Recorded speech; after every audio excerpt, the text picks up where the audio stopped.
Welcome, everybody. We are about to go shoot the podcast.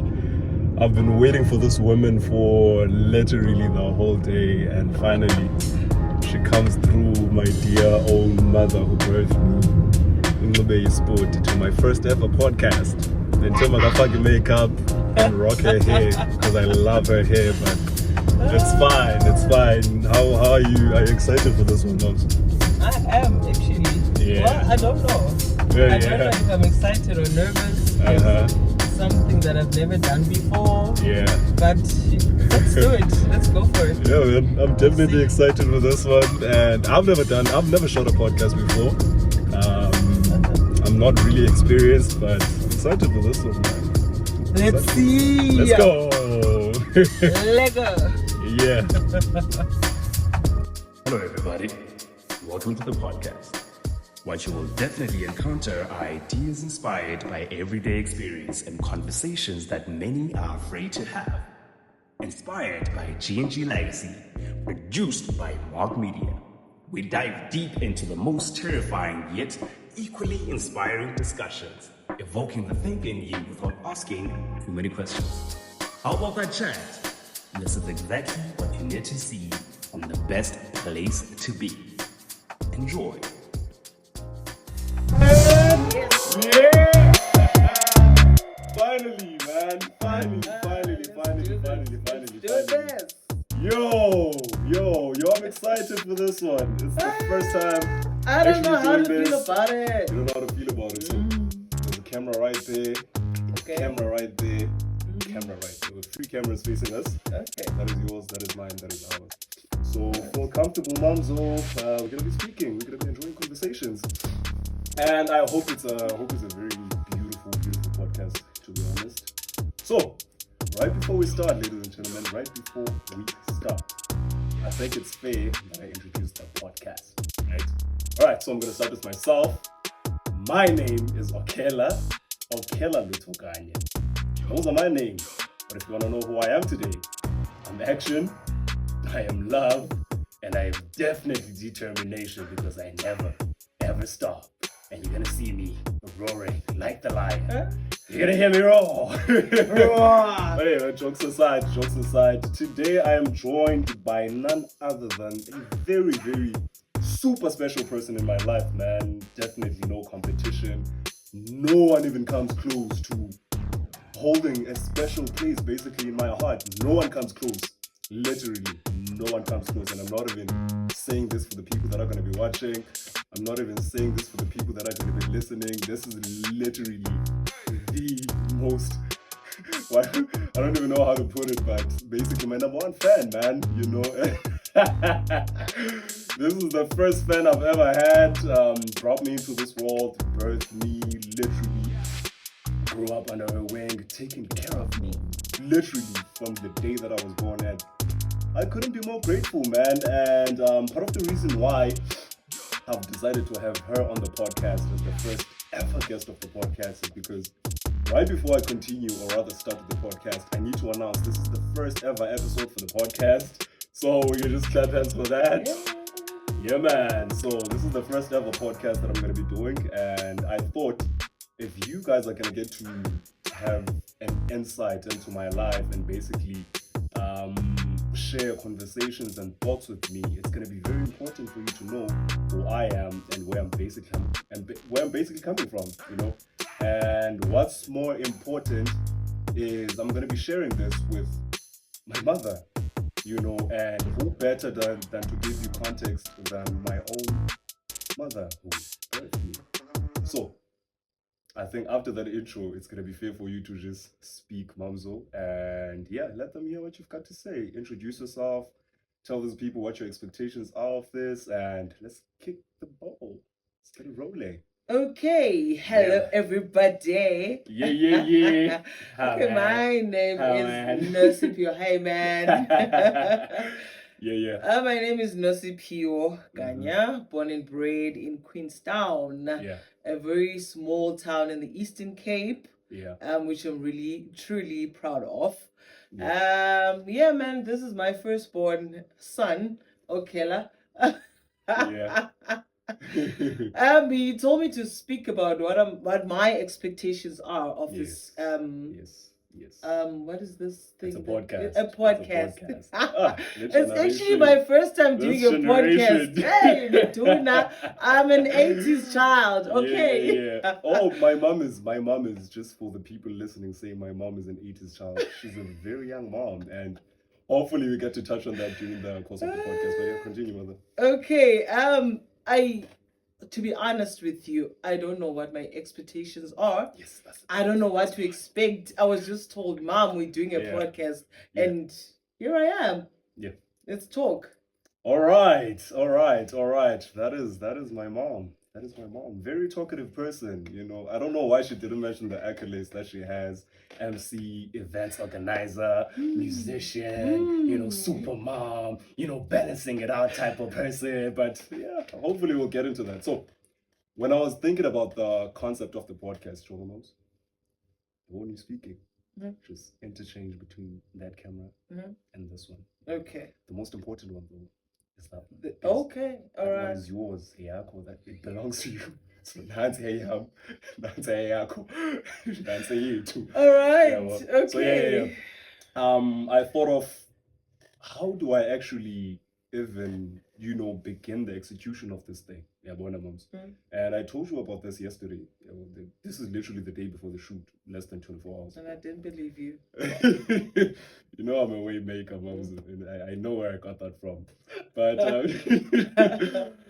I thought maybe before people even get to know me, because remember this is gonna be like my long-term journey, this podcasting thing, and I'm thinking maybe before they even get to know me, let us just try to understand where I am coming from, you know, and the best way to basically let the people know where I am coming from is to know who I come from. Because what I believe in is, I believe that context is more important than anything if you want to understand the type of person that a person actually is. And I thought, who best than to bring on the podcast than the very, very woman that actually molded me, not even like molded me in the real world, but 9 months. Actually. 9 months. Just you can speak closer to the mic. All right. We're talking about 9 months, man, formulating me, or rather forming me, and literally her internal physical being, and me coming out and molding me to the person that I am, you know. So this one, it's very, very special for me. It's literally one for the books, because this is going to go down in the history of this podcast as that is the podcast. I don't care what other podcasts I have. I don't care if I even have Jesus himself on the podcast, you know. Maybe I went a little too far, but you know. But I'm gonna get it after this.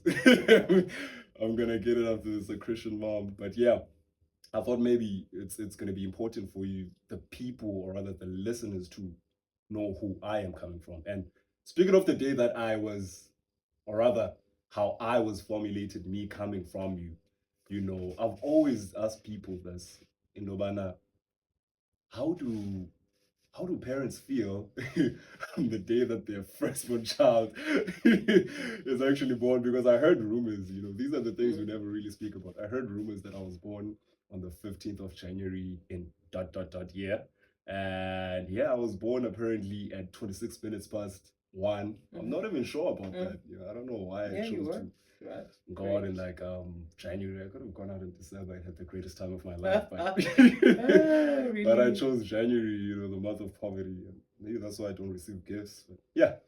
So how did you feel on the day that I was born, and what were your expectations of basically your child? Yeah. Okay. Yeah. Well, I was actually very young when you were born. Yeah. I was a teen mom. Yes. So I would not say that I had any expectations, because if in a very simple way to put it would be, I was numb. At the time. Yeah, I was numb. That's a huge word. Half of the things that were happening to me, I did not understand. Oh my because God. I was literally a teenager. Yeah. So what actually happened was that you were You were start actually crying. supposed to be born in February. Yeah. Oh, On the 23rd of February, but what does that you were mean? so determined to That come does- into this that doesn't world. even mean. So you were a premature baby. Oh That's how my they put it God. this days. Yeah, you were a So I premature chose baby. January. You chose January, so don't blame me, Oh nigga. man, Don't blame me. It's fine. Oh, that's those are some of the advantages, by the way, of having a young mom. Yeah. It's the fact that she can use words like the N word. Because it's one of the things that I usually say to people that I feel like as personally, I feel like I'm like 4 years late, into having babies. I'm supposed to be on like baby number 4 now. Please. Please. But You're still very young. Take it from me. Okay. Take it from me. It's okay, Mamzo. It's okay. But basically, I loved with you and I, Mamzo, personally, I loved the way that we basically just connect, as sorry about that, as a mother and son, in the sense that if you look at it in the literal sense, when you retrospectively, you will see that even the age gap between you and I is not that much. So eventually, rather, that means even the generational gap is not that hectic. So some of the things from your generation crossed over into my generation. Some of the things in my generation were literally starting out in your generation. So there's a certain sense of understanding. Yeah, there's a certain sense of understanding, who I am, how I get to decide the way that I decide. And I think even basically we grew up together. You're my friend. What we can we literally say? grew up together. My bestie. Yeah, man. And you see me saying man to my own mother. So this is how we roll, basically. Yeah, it signifies, the type of relationship that you and I basically have with each other. But let me not cut you short on that story. Are you still gonna tell me more details? Were you scared? I was very scared. I was very scared. Yeah. I did not know what to expect. And the worst, if it was the worst, I don't know if I should call it the worst part of it, was that I did not feel any pain. None whatsoever. None whatsoever until I reached the hospital, and then they induced me, and then that's actually when the pain started to come. And then the process was very short though. It was very short, and then it passed one, boom, a bouncing baby boy, healthy but very ugly. Who was ugly? I was so ugly. Yeah, someone was so ugly. I was the ugly one. Yeah, you were very ugly, Sham. The people are never gonna believe you. Yeah, you were very ugly. I was an ugly They might not believe me now, but you were ugly. You were ugly, man. You're gonna discredit. Wow. Wow. Well, but we're glad it's all in the past. Wow. We're glad it's all in the past. I guess I was. Come on, you're gonna discredit me in front of my people. People are not gonna believe me. I keep on telling my friends these stories that I was always the most good-looking person in the room. Growing up, I used to like have my cuts and everything. You see, back in the days, we had this cut that we used to do where we have like curly brush cut, and then there's like 3 lines that you do on the head. And people would always identify me with that. I was like, oh man, I was blessed enough to have the looks from a very young age now. Maybe it was the confidence in me. Our statement is contradicting everything. Yeah, maybe it was like the confidence in me. But it's not gonna make any difference. Yeah, I know. On that topic, it kind of makes me wonder, in terms of children, regarding kids and you having me very early. I always wonder, did you always plan to basically have a family, or was it a matter of, okay, this is a mistake that happened. I am young and I don't know what to do, but I'm young, and me being who I am not going to abort this. Let me not get too controversial. Let me not use a word that's going to offend some people there. But I'm not going to abort this gift. Let me rather call it this terminate. Gift. Yeah. So I'm not sure if it was even an option back then to terminate, because you were with my father basically at a very young age. You guys, you did what you did, and all of a sudden I was there. You know, how traumatic was that? If it was traumatic, because I can imagine it's a little bit scary when you're young. And how did you even relate to Uma Kriza, to grandma? Look, this is what happened. Oh, come on. This is new this information. This is the first time I'm talking about this to you. Yeah. What happened was that it was actually my first experience. Yeah. First of all. Yeah. And then after that, I didn't do anything, and I did not even understand what was happening to my body. You know, even here at home, they only noticed it when I was 6 months pregnant. Whoa. Yeah. And I was also premature. So you were 2 months before. Yeah, it was 2 months before I actually gave birth. And you asked about termination and options and whatnot. In terms of, there were options even back then. There were options, but I've always been. I became a Christian at a very young age. Yeah, that's another thing that I never told you. I was a Christian from a very, very, very young age. So it was totally not an option for me. Yeah.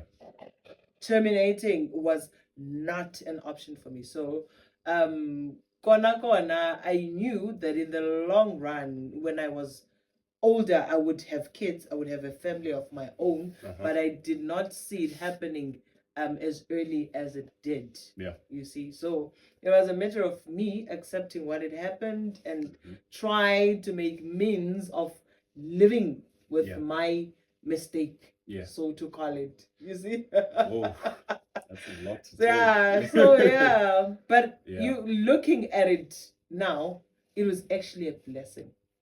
It was a blessing. I didn't know back then, because it was an embarrassment back then, to have a kid. And being the young. Youngest, I'm the youngest female. Of 4 girls. So you can imagine. Second youngest overall.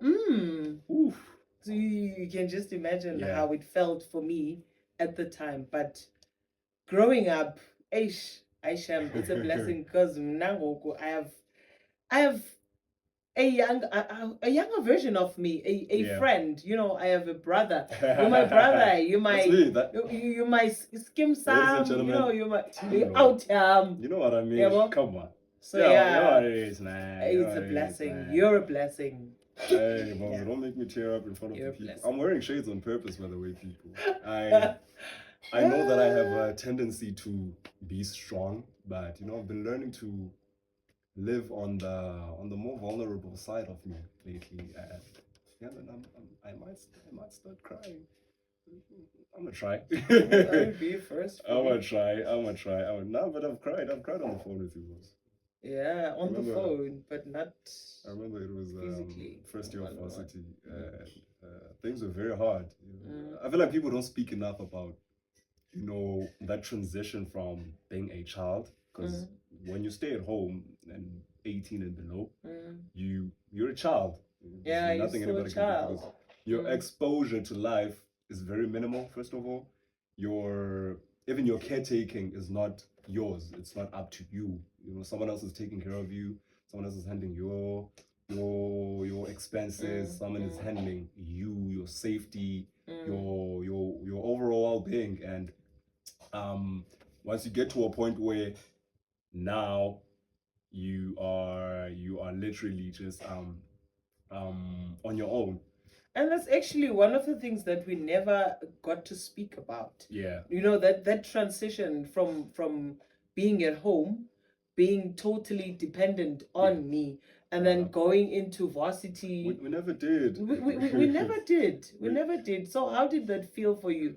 How did you cope? What were your coping mechanisms? Do you really want to know, Moms? I do. Actually, I really do. Ladies and gentlemen, don't try this at home. But since we're moms, let me tell you about it. Okay. So one of the earliest memories of varsity for me, I remember I was speaking about this to my friends in high school. Like, number one, the first thing that I'm going to do is I'm going to Cape Town. That is the number one thing that I'm doing. And secondly, when I'm in Cape Town, I'm free. Okay. I'm free. Okay. So what does this mean? Doing everything. Yeah. So it means I'll try to be as transparent as possible, but also as respectful as possible. Because at the end of the day, yeah, I know what it is. I You know know what it what you is. know. I know what I know. So I got into I got into the fast life, Mamzo, when I got there. I remember the earliest decision I made. I say this to my friends all the time. The earliest decision I made, I had my good friend and mentor, Arno. Arno was from Zim. So Arno was cum laude, straight A's, everything. So he was always recruiting me to do all these cool things. He basically made me join debating. I was into public speaking. My first year, that was like my first 3 months of the first year. And Arno said to me, one of the ways that you can tackle this varsity thing is during the week you go to lectures, and then on the weekends you study. Now, what you do when you go to the lectures is that you are taking in the information, and then on the weekends you're cementing it. Okay. I remember the first weekend, kid. The first one. It's always the first decisions. The weekend comes. My friends are going out. My friends are going out. Lord have mercy. My friends. It's the cornerstone. So there's you, my there's downward Arno, spiral. and then there's your there's friends. the other influence. So it's Arno the influence, it's myself in the middle, and then it's Arno the other influence. So what happened was on that weekend, it was on a Friday. Cape Town weekends are on Fridays. They're on Fridays. So they call me, I tell them, okay, gentlemen, I'm coming. In my mind, I sat down with myself, I was like, okay, Arno told me what to do. But I think if I just skip the first weekend because the workload is not that much, then I can make up for it on Monday or Sunday. That's how extensive it was, that the first day that I thought of making up in was Monday. And remember, this is Friday. So I went out the whole weekend. I think this is the first time that I'm actually speaking about this to you. I went out the whole weekend, Mamzo, and that basically became the norm. That became the spiral. That became the thing that I do. The second week went by, I didn't study on the weekend. Third week went by, I didn't study on the weekend. And eventually, it became a habit. It became what I now do. So it was now a norm. Yeah. So those are my coping mechanisms. Now, when that happens, is that you go down a downward, very slow and steady spiral into depression. I was actually, I told you. Because you've got this other responsibility. It's scary. That you need to be taken care of, and you're not. Exactly. So that makes you feel so guilty. And the only way to relieve that guilt was for me to actually go out. So that's basically what I did. I was going out, and that's all I was doing. I was being a social media influencer, not really an influencer, but I was out there like that. You saw me, I was always posting videos, what I'm doing, who I'm with, etc.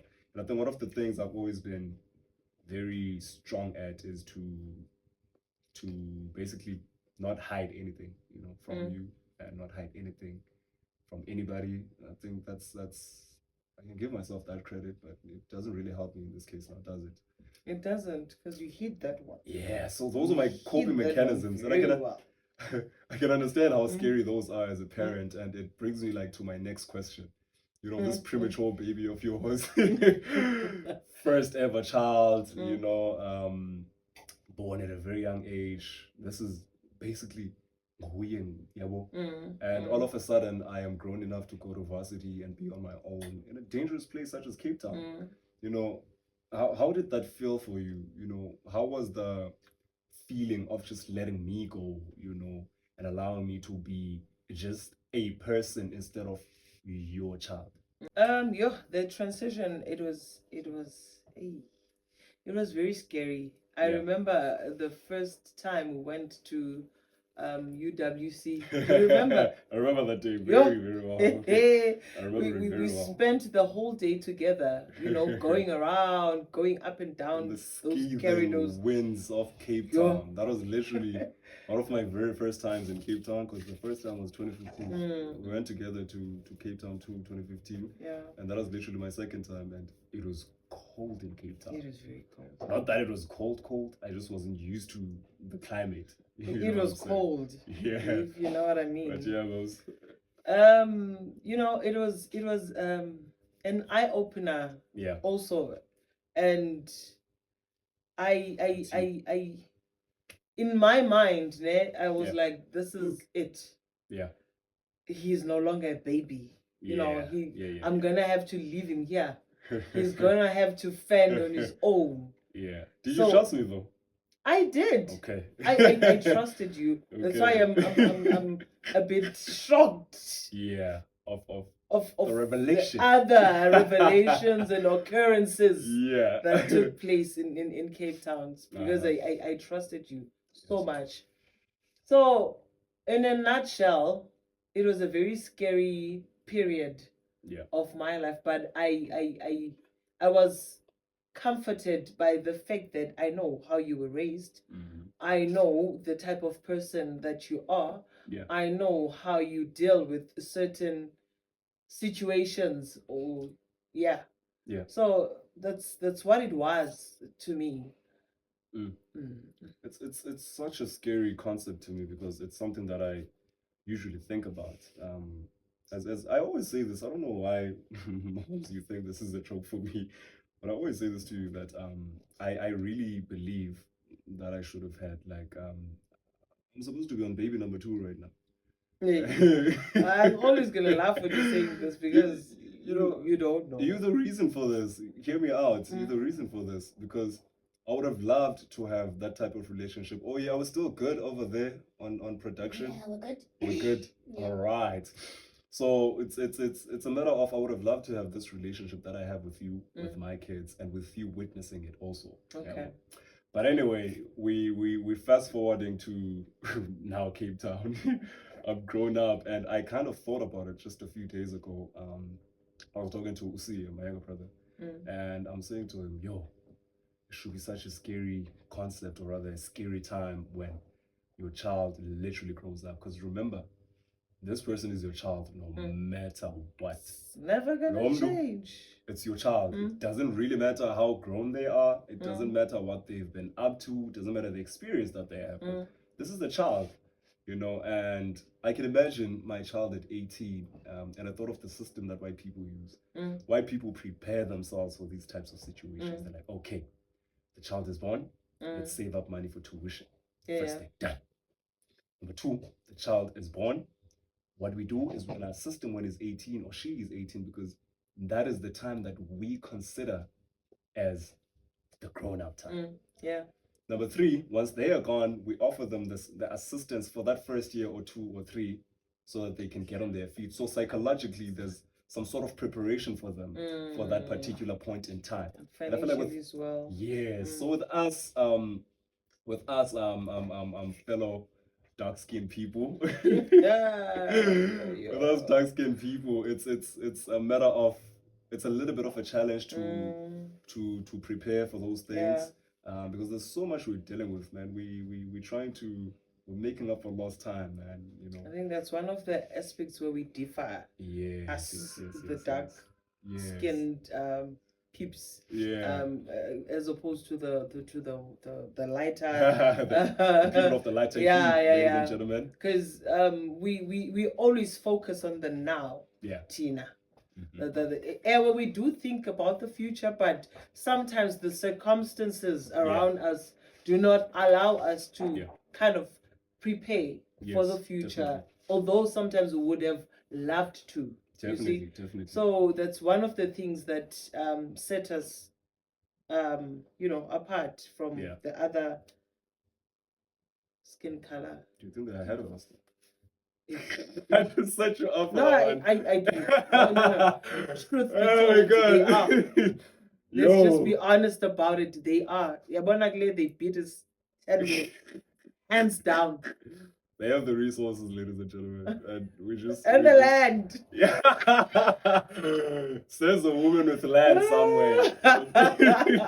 But it's okay. We'll take it. Come on, moms. I have white friends. What are they gonna say when they watch this? But it's the truth, and they know it.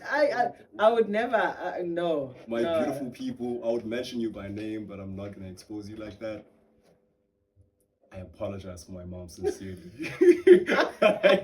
I sincerely, I apologize for her, utterly and most sincerely. It's not me. It's not me. It's the woman that birthed me, but I Indy. If you can understand what I'm saying, I Indy, ladies and gentlemen. All right. But yeah. No. I see what I hear what you're saying, Mamzo, in terms of um the preparation behind that. So I feel like you in a sense you didn't really get the time to prepare for that. And that's often what I think about. There was a point in time where I was furious. I was furious where I was thinking, she's not around. Why is she working so much? When you're a child, you think of things one dimensionally because it's affecting me and it's affecting me because of this, and that's all you see. So you don't really have full comprehension of what could be happening behind that. So I was like, why is she working so much? She's supposed to be mothering me. She's supposed to be here. You're supposed to be here. So I was angry. And I kind of understood that we started the race behind. As a race, Kala, firstly as a race, and secondly, you as an individual, because you had a baby young, which meant you couldn't go to varsity, which meant you couldn't get that job that you really wanted, which is that you couldn't afford the things that you would have liked to afford. You couldn't chase the things you wanted to chase at the particular time. And the reason you were working so hard is you had, number one, a responsibility to yourself, number two, a responsibility to us, me and my brother, and I kind of got an understanding of that as I was growing, which kind of brings me to like my next point of interest.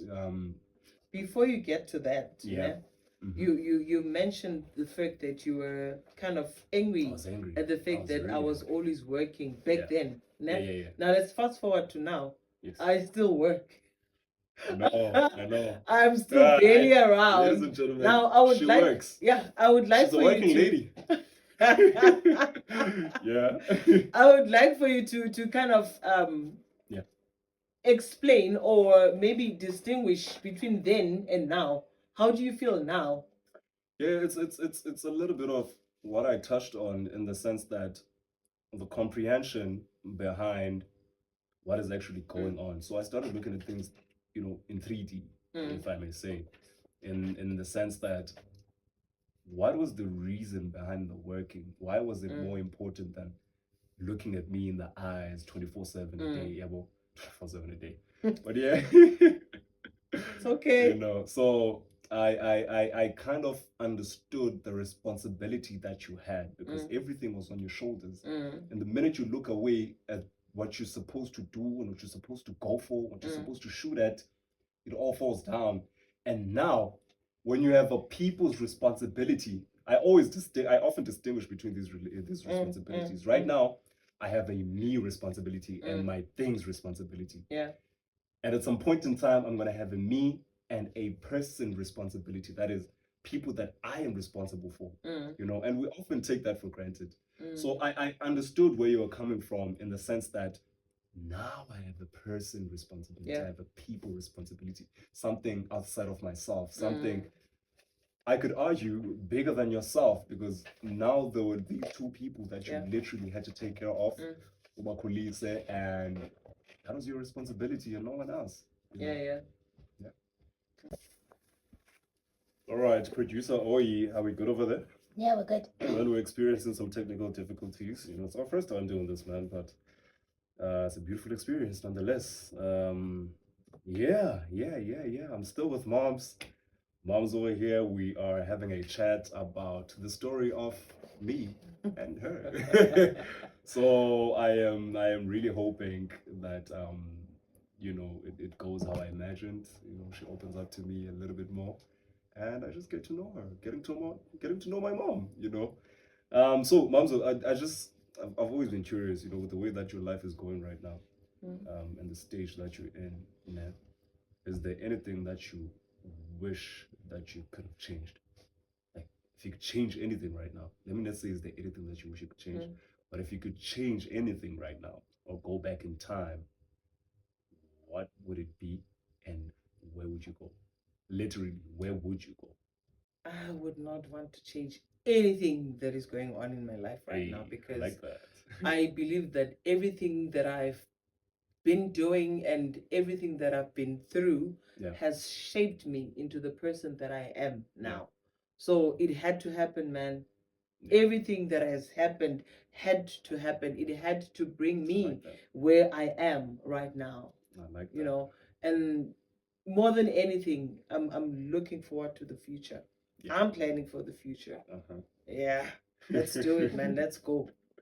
That's what I'm doing. I'm rolling with it, nigga. So you wouldn't want to go back to any point in time, even giving birth to me? No, You no, wouldn't I want would to give not. birth to me I twice? would not change a thing. I would not. My mother doesn't want to go back in time and experience the joy she felt. Ah, She gave birth to joy, me. joy. You said it was Is an that what easy you want to birth. call You it? said it was quick and it was not painful. Yo, Fondini. Yo. That Come thing. on. Come I don't- on. I can go back to a lot of things, but not giving birth. Come on. It's That's certainly fine. not. It's fine. It's Yeah. fine. So, how would you speak about me if somebody would ask you, okay, like your son, what kind of person is he? I want you to look at this from. I know you and I fight a lot. And yeah. We fight an awful lot. I think because we have very similar minds, which are very strong-headed people. Who believe what they believe, Now, the difference between you and I, Mamzo, I'm gonna say this on record. In terms of theater, so I was gonna speak about it. Difference between you and I is I do not mind being corrected. I get it. Maybe you don't want to be corrected by me because I'm your child, but I'm Okay, you're stubborn. You are stubborn. You're One right. thing about you, you're very stubborn. actually right. Sometimes you don't want to be corrected because you're stubborn. I'm just corrected now. I agreed. I'm right. You're right. Okay, Mons, let me not cut you off. All right. That's what you would say about me? Yo, that's the first thing I want to say about you. You're stubborn. But then, you're very strong-headed, strong-willed. Ne? You are very enthusiastic. You are a go-getter. You are determined, confident. Shem, I'm not buying your face. And you're very kind-hearted. Dancing through the cause I am the champion, and you're gonna hear me roar. Yeah, because you are. You know you are. Shut up, man. Shut up. Yeah, because you are. So this means you would, if we both go to heaven, and God says he can't enter here. Speak on my I would, Shem. I would, Shem. I would go down on my knees and beg him to take you in. That's beautiful. Yeah, that's really beautiful. No, you really do have a beautiful heart. That's really beautiful. But you've never been the kindest person. I'm joking. Come on, my people know me. My people know me. Okay. I keep on thinking about this, and I promised myself I'll speak about it on the podcast. So this morning, I should have asked you how your day was, actually, because I only just saw you in the later part of the day. How was your day, Mom? So before I get to the story, because I'm going to tell you the story now. Yeah, I actually woke up not feeling very well today. I was a bit under the weather. Yeah. I have a sinusitis problem, as you know. Yeah. So things I don't have. My family has this weird thing. There's sinuses. There's your tonsils. There's full. Arthritis, mama. Arthritis, my crazy. My tongue, like the bones are crackling. She's sitting here. And she's like, stop it. Just trying to stop it. I'm not stopping. My career is just grown. That's my grandma, they wear glasses. Don't see me wearing these. Drip never dies, man. It's nighttime right now, but it's for the podcast. But you've worn glasses before as well. No, Mamzo.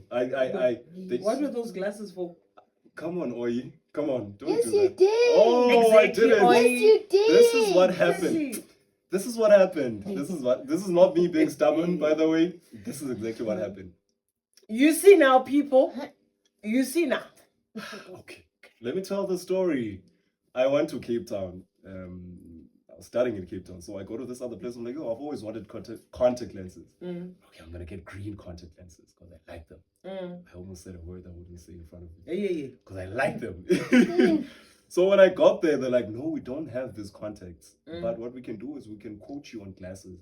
What they really wanted to say is, since you're on medical aid, because I was young at the time, I was on your medical aid. Since you're on medical aid, let's give you glasses so that we can quote you more. I'm like, I don't know those things at the time. Yeah. Give me the glasses. So when I go test, they're like, you know what we're gonna do? We're gonna give you a free tint on the glasses, so in the sun they turn black. Oh, I love that actually. I've seen tinted glasses Trying before. to lure you in. They're trying to lure me. I was like, I'm taking. So they tell me to choose a frame. Oh yeah, we're good there. Yeah, we're good. Cool. We're having a problem with the cameras, ladies and gentlemen. So just bear with us. So I take the bait. I choose the frame, and they test me. When they're testing me, they say, "There's no problem with your eyes. You are fine. You don't need to put in like what do you call that thing? What do you call it? Spectacles. Not spectacles per se. Mamzo, what do you call this thing? When is Bex is akuzitsala man. Okay. Prescription. Yes, I don't have prescription. I don't have. They say they're gonna put prescription. Yeah, I got a prescription. And they tell me I don't have anything. So when I put on my glasses, there's a bit of prescription there. You know what they did to your medical aid, moms? What did I they wasn't do? supposed to have prescription. I tell this to people all the time. I don't have a problem with my eyes. So yeah, they give me these prescription glasses because they wanted to tax it. So whose on eyes the medical aid. did they test? They tested me, but they gave So me they added a little bit of prescription, but they charged the full amount for any prescription. Yeah, well, so they charged more on the medical aid because they know it's not coming from my pocket, it's the medical aid. So when I got to them, I was like, no, you know I don't have a problem with my eyes. You tested me and you gave me the results. So what is this? Did you doctor the results? What's the issue with the results? You know, and that's what they said to me. Yeah, so I don't have a problem with these things. But yeah, mom, so you were telling me about your day. You woke up with sinuses. Oh, one of the cameras is not working, by the way.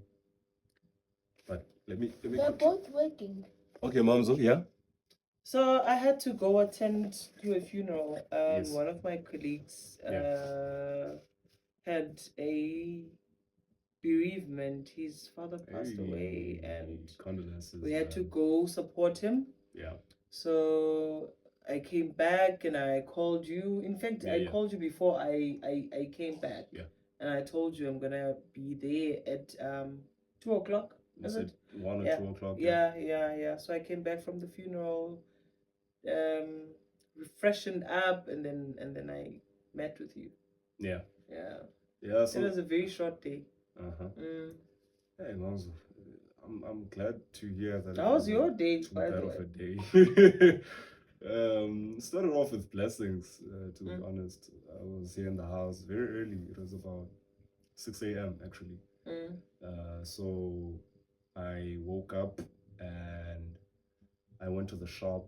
I needed to get something at shop quickly. So on my way to the shop, I meet this old man.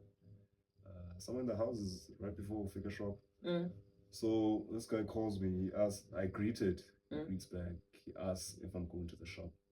So he asked if I could take him to the shop. Take him to the shop? Yeah. I speak to this man, and as he was approaching me, he misses a step. I look into his eyes. They're grayish. And he doesn't seem to have like, all right, we're back.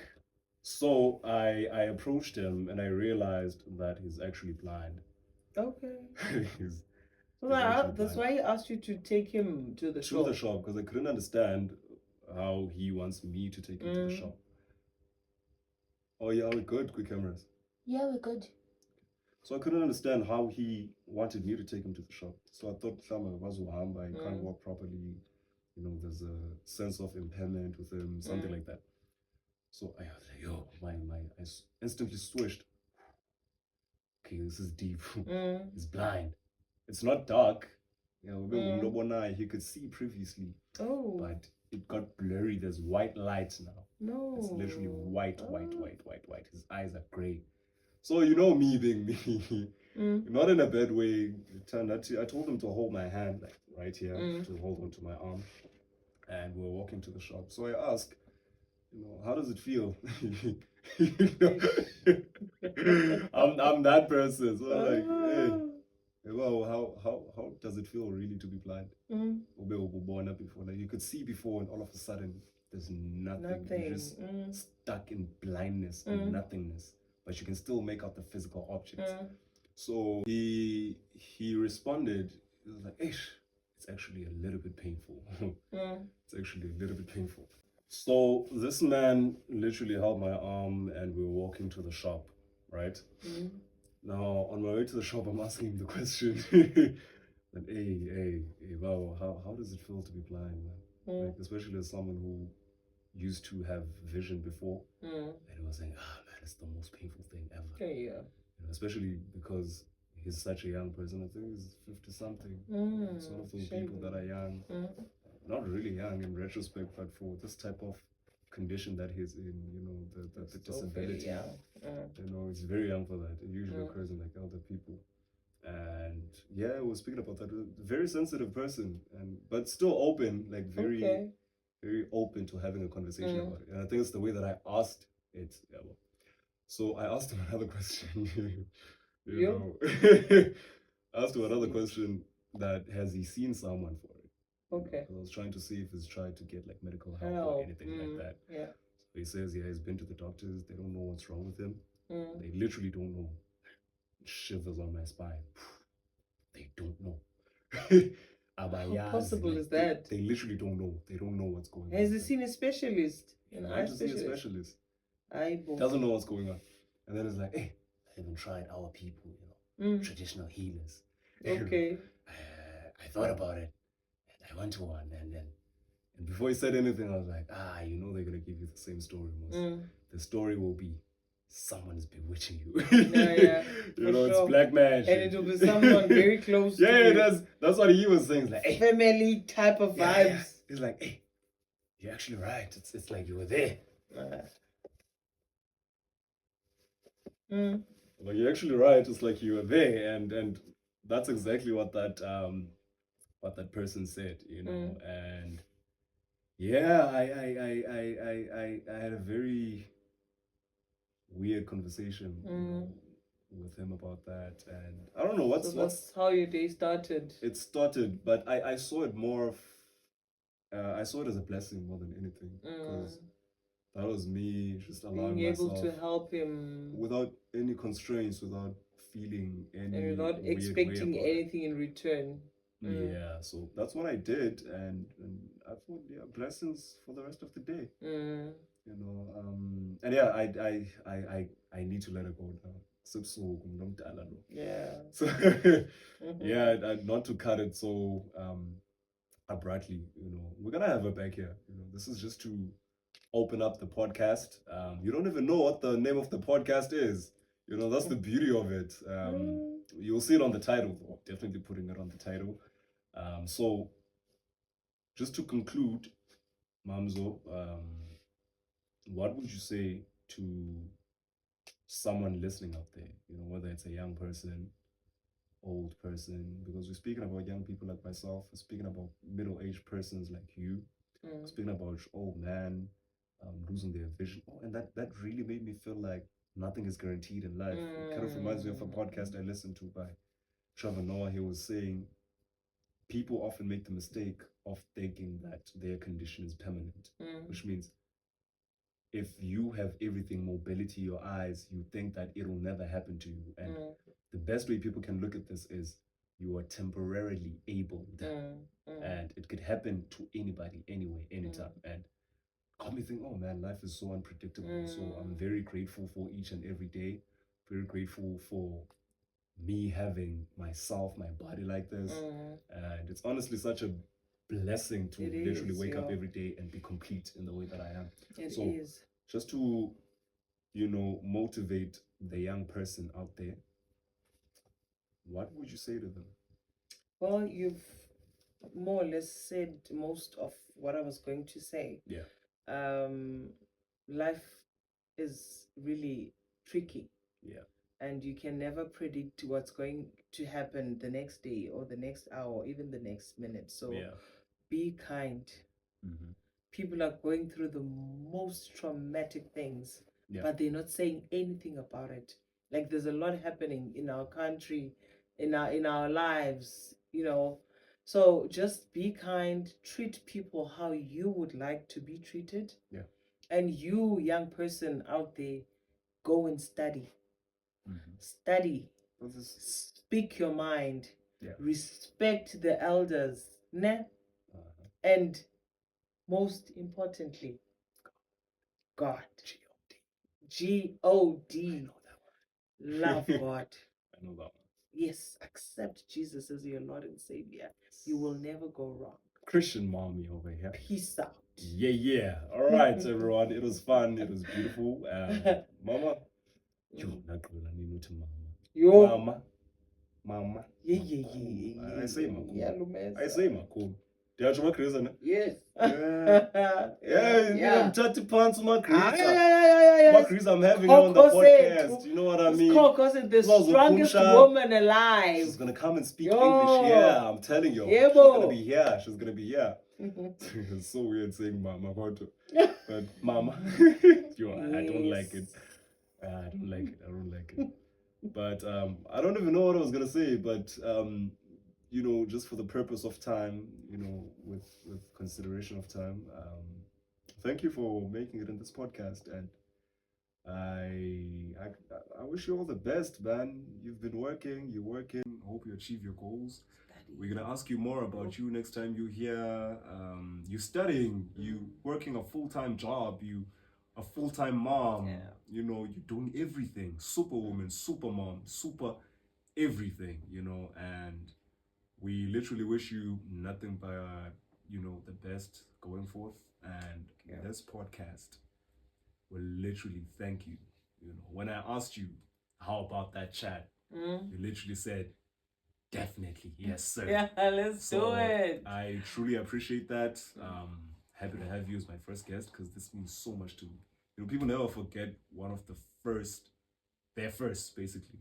This is my first, and I truly appreciate it. Thank you, man. You're welcome, man. It is. That camera can't even see us. Thank you. I mean, Papa is a bugger, mom. Yeah, man. Thank you. Thank you. You know what it is. Thank you for having us. Welcome, Coco. You're always welcome. The juice is out of me. Cool.